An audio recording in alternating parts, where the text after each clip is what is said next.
우크라이나 전쟁이 3년 가까이 계속되고 있는 가운데 올해 우크라이나 병사들이 대거 탈영한 것으로 알려졌습니다. 자세한 내용 정대진 원주 한라대 교수와 이야기 나눠보겠습니다. 어서 오십시오. 안녕하십니까. 일단 조금 전 나온 소식부터 짚어보겠습니다. 우크라이나 보도에 따른 소식인데 지금 러시아가 북한에서 제공받은 탄도미사일을 일부를 우크라이나 공격에 사용한 것으로 알려졌거든요. 이건 어떻게 좀 바라볼 수 있을까요?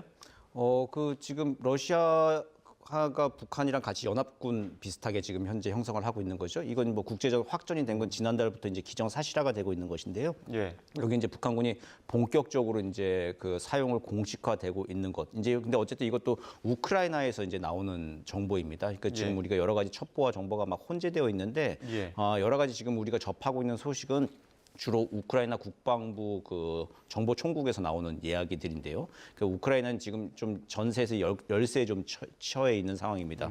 그러다 보니까 이제 북한 군과 또 북한 무기들이 다종다용하게 사용되고 있다라고 하는 것들을 알리면서 국제사회의 지원을 이제 더 끌어내기 위한 하나의 포석이라 좀 볼 수도 있고요. 근데 이제 전장이 격화되고 있는 건 우리가 충분히 추론할 수 있는 상황이잖아요. 예. 그렇기 때문에 북한군의 미사일이 전부터 사용되고 있었지만 지금 사용되고 있다는 건 전혀 새로운 사실은 좀 아닐 거고요. 그리고 겨울이 가는 동안에 우리가 이게 전황이 좀 계속 좀 심각해지는 것은 아마 계속 뉴스로 좀 확인을 해야 될 좀 안타까운 상황인 것 같습니다. 네, 전쟁은 격화되고 있고 우크라이나의 열세가 조금씩 눈에 띄고 있고 같은 일환으로 보면 우크라이나 병사의 탈영 소식도 지금 외신을 통해서 전해지고 있는데 이건 좀 어떻게 해석해 볼 수 있을까요? 이 외신에 따르면은 그 올해 1월부터 10월 사이에 한 6만 명 정도나 이제 그 탈영병들이 기소를 했다라고 합니다. 그러니까 지난해보다도 벌써 2배 정도 가까이 더 발생을 좀 한 건데요. 예, 이게 뭐냐면 지금 다들 기억을 좀 하시겠지만 우크라이나의 이제 동영상들을 좀 보면은 징집관들이 키이우 시내에서 이렇게 콘서트장이나 나이트클럽이나 헬스클럽 같은 데 가가지고 그 징병 대상된 젊은 남성들을 체포하다시피 해가지고 전장으로 이제 끌고 가는 장면들, 동영상들이 곳곳에 좀 많이 노출이 되어 있습니다. 그러니까 그만큼 지금 우크라이나 군이 지금 병력이 좀 딸린다라고 하는 거죠. 원래 100만 명 병력이라고 알려져 있지만 실제 한 35만 명 정도가 활동하는 걸로 알려져 있거든요.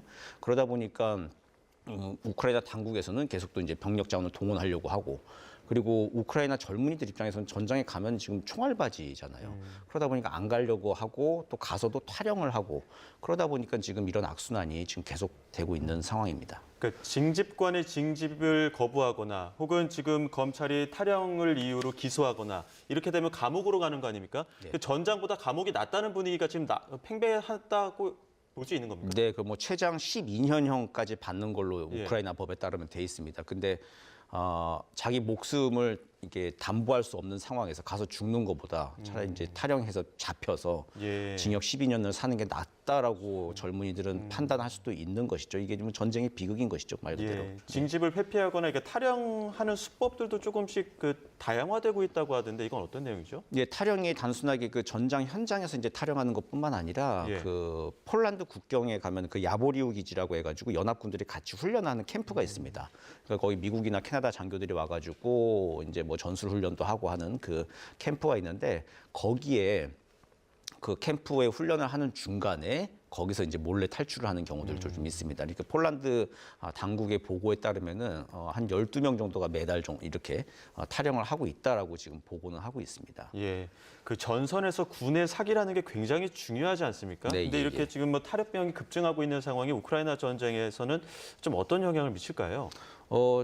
탈영병이 급증하고 있는 상황은 지금 우크라이나가 열세로 밀리고 있는 상황을 그대로 좀 반영해주고 있는 상황입니다. 실제로 좀 우크라이나군에서 탈영한 사람들이나 그리고 우크라이나 군인들의 뭐 이제 다들 그 SNS를 좀 쓰기도 하고 하니까요. 그 보고에 따르면은 소총만 가지고 그냥 전선에 막 간다는 거예요. 예, 그리고 더 다들 많이 알려졌지만 우크라이나 쿠르스크나 이런 격전지 같은 곳들이 이게 개활지입니다. 그러니까 우리 같은 산악지대여 가지고 엄폐하거나 숨거나 뭐 이제 이럴 수 있는 지형들이 많지가 않고 다 평야지대거든요. 거기에 그냥 소총 하나만 덩그러니 가지고 그냥 총알바지처럼 내던져졌다라고 이제 하는 이야기들이 많이 나오는 겁니다. 그러다 보니까 뭐 전차도 뭐 150대 정도가 보호해 줄 거다라고 했는데 실제 가보니까 뭐 아마 20대 정도밖에 안 나와 있고 뭐 이제 이런 상황들이 비일비재하다는 거죠. 그만큼 이제 전쟁 물자나 군수 물품들이 지금 부족한 상황들인데 이런 상황 속에서 지금 우크라이나 젊은이들 사이에서는 이제 가면 죽는다라고 하는 이야기가 좀 많이 퍼져 있는 거고 그래서 실제로 현지에서 들려오는 이야기들을 종합해 보면은 우크라이나 사회가 지금 러시아 사회보다 훨씬 더 통제적이다. 젤렌스키 대통령이 어쨌든 전쟁을 지금 이끌고 가야 되는 상황이고 그런 상황에서 이제 징집관들 동원해서 시내에서도 젊은 남성들은 계속 징집을 하고 있는 상황이고 야당도 또 탄압을 또 하고 있고 전시 상황을 이유로 해서 이런 상황에서 보면은 좀 우크라이나가 지금 여러 가지로 좀 사회적으로나 그리고 또 전쟁 현장에서나 좀 많이 좀 수세에 처해 있는 거는 좀 안타까운 현실인 것 같습니다.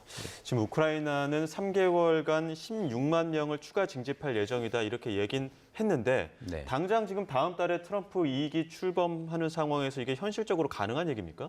그렇죠. 3개월 사이에 16만 명이라고 하면은 그냥 평균만 내더라도 한 달에 5만 명 이상을 지금 전장으로 내보내야 되는데 그게 지금 안 되고 있는 상황인 것이죠. 그러니까 뭐 영국에서 나온 이런 보도들 종합을 해보면은 러시아 같은 경우는 북한군을 통해서 이제 그 필요한 병력들이 지금 보충받고 있는 걸로 보이잖아요. 예. 그렇죠. 그래서 이제 그 러시아의 전쟁 지속 가능성, 전쟁 지속 능력은 계속 보충이 되고 있습니다. 북한과의 협력을 통해 가지고. 근데 우크라이나는 그거 없이 우리 병력 16만 명 정도를 3개월 동안 더 보충을 해야 러시아는 북한과 손을 잡아가지고 지금 연합군 형태로 지금 공격을 해오고 있는 거를 그걸 방어를 하면서 어쨌든 트럼프 대통령 들어선 다음에 휴전 협상에 임해야 하는 것이죠. 그러다 보니까 우크라이나는 지금 굉장히 긴박한 상황, 급박한 상황일 수밖에 없는 것이죠. 전쟁 지속 능력 상황에서 러시아에 절대적으로 좀 밀리고 있는 상황으로 여러 가지 좀 정황상 관측이 됩니다. 그런 정황들을 보면 젤렌스키 대통령 같은 경우에도 지금 굉장히 조급해질 수밖에 없는 상황인데 그런 이유 때문일까요? 그 휴전 관련해서 나토에 가입하게 되면 지금 영토 수복하지 않고 휴전할 의향이 있다 이런 이야기 하는 것 같은데 어떻습니까? 네, 그 나토 가입이라고 하는 게 우크라이나가 유일하게 거의 기댈 수 있는 그 안전판이라고 좀 할 수 있겠죠. 그리고 나토 가입을 하게 되면은 나토의 회원국이 되면은 뭐가 이제 있기도 하냐면은 나토 5조 그러니까 한 회원국에 대한 공격은 전체 회원국에 대한 공격으로 간주를 해서 공동 대응을 하도록 되어 있습니다. 거기에 기대해 가지고 나토에 가입을만 하게 된다면은 지금 이제 빼앗긴 영토를 일부 할양을 하더라도 그러니까 팔다리가 조금 잘려 나간다 하더라도 다른 이제 그 뭐 심장이나 내장 기관들 지키면서 생명을 보존하겠다. 조금 장애가 생긴다 하더라도 이런 식의 지금 선택을 지금 결사하는 것 같습니다. 예. 이게 지금 전쟁 시작됐을 때에도 보면은 우크라이나의 나토 가입을 막기 위한 반대하는 어떤 러시아의 입장이 어떻게 보면 영토 침범의 이유가 되지 않았습니까? 러시아는 왜 이렇게 반대하는 겁니까? 그 러시아는 우크라이나 전쟁을 러시아에서는 우크라이나 전쟁도 아니에요. 특수 군사 작전입니다. 아직도. 그 뭐냐면 그 우크라이나 지역에 있는 나치 잔당들을 소탕하는 반나치 작전. 이런 일환으로 하는 건데 그 숨은 뜻은 어쨌든 그 나토 가입 반대인 거죠.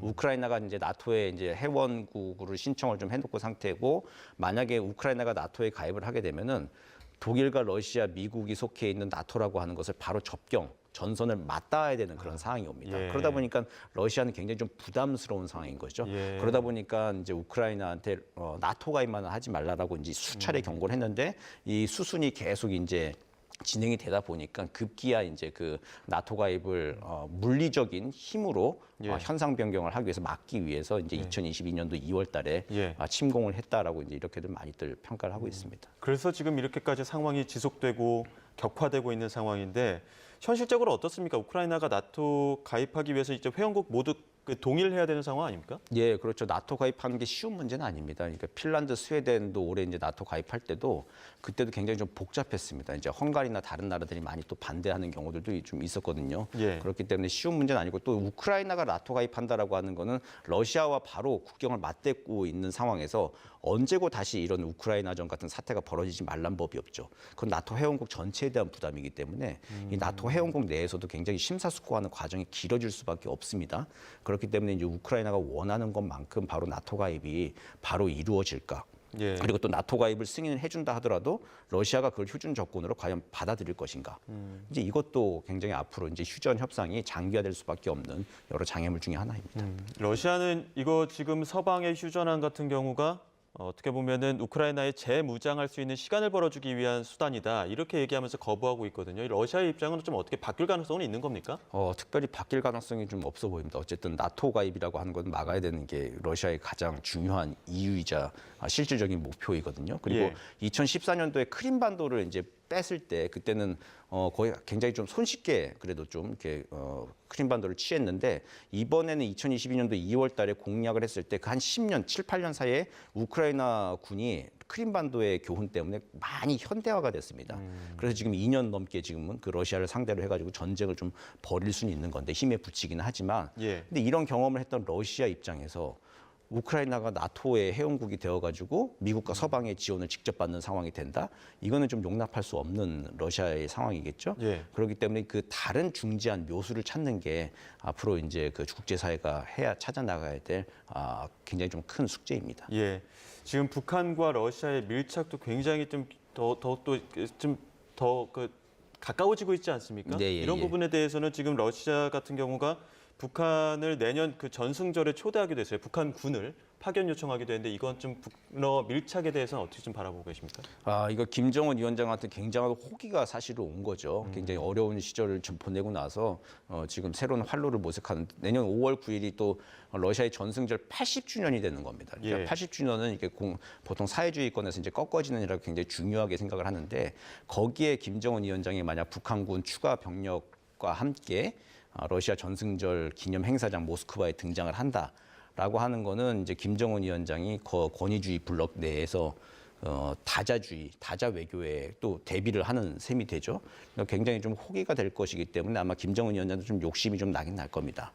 그렇지만 이제 1월 20일 날 트럼프 대통령 취임하고 나서 그로부터 이제 봄이 됐을 3, 4월 됐을 때 우크라이나의 전황이 이제 어떻게 바뀔지는 아직 예측 불가능한 상황입니다. 갑자기 이제 푸틴과 트럼프가 협상을 타결 직후해서 종전을 선언한다라고 하게 되면은 또 북한한테는 또 다른 상황이 펼쳐지게 되는 것이죠. 예. 그래서 지금 현재 5월 9일 날 참석하는 것을 두고 아마 조금 한 51% 정도는 김정은 위원장 가고 싶어 할 거예요.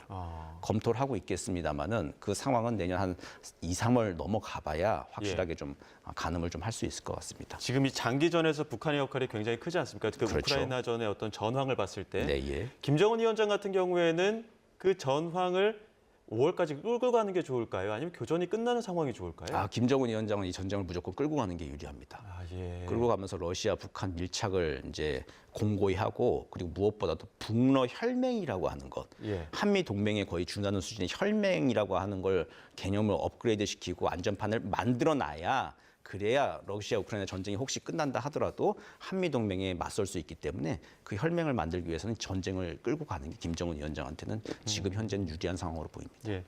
자, 트럼프 행정부가 이제 다음 달에 출범을 할 텐데 그에 앞서서 트럼프 그 당선인 측에서도 김정은 위원장과의 어떤 만남을 공개적으로 좀 언급하기도 했습니다. 네.